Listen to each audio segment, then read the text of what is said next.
Hello po, ano ang uric acid at sanhi ng pagtaas nito? Herman Buelva po uli. Ang uric acid ay isang uri ng kemikal na nabuo sa katawan na maaaring nagmula sa mga pagkain mayayaman sa Ang purine. gaya ng atay, lamang loob, pulang karne, sardines, mackerel, at iba pa. Nagkakaroon din ng mataas na uric acid level ang isang tao kapag palainom ng alak o kaya naman ay may kondisyon gaya ng gout, arthritis, diabetes, obesity, at problema sa bato o kidneys.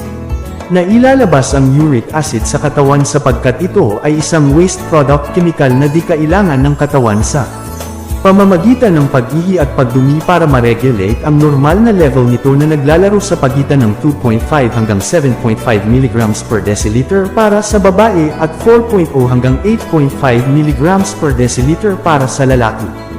Kapag hindi na ilabas ang uric acid sa katawan, mananatili ito sa daluyan ng dugo, kaya naman kapag nagpa-uric acid blood test o urine test ka, mataas ang uric acid level mo. Ano ang gamot sa uric acid? Una, mag-diet. Kapag ikaw ay sobra sa timbang, malamang ay mataas ang iyong uric acid level.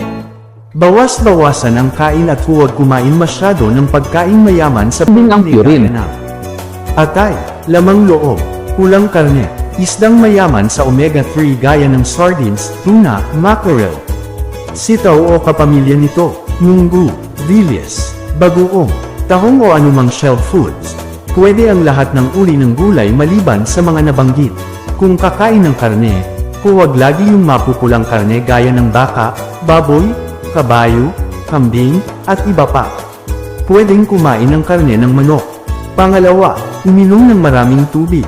Imbis na 8 baso sa isang araw, uminom ng 10 hanggang 12 baso ng tubig. Pangatlo, bawal ang alak. Ika-4, kumain ng mga maaasim na prutas. Pinakamainam kumain ng mansanas, dalandan, orange, lemon, bayabas, o kaya kamatis man lang. Ika-5, uminom ng apple cider vinegar. Ihalo ang 3 kutsarita ng apple cider vinegar sa isang basong tubig. Inumin ito 2 hanggang 3 beses araw-araw. Ika-6, uminom ng vegetable juice, gaya ng carrot juice o pipino juice. Pwedeng uminom nito araw-araw. Ika-7, uminom ng niresetang gamot ng doktor. Ika-8, uminom ng turmeric juice. Ingat po palagi. God bless po.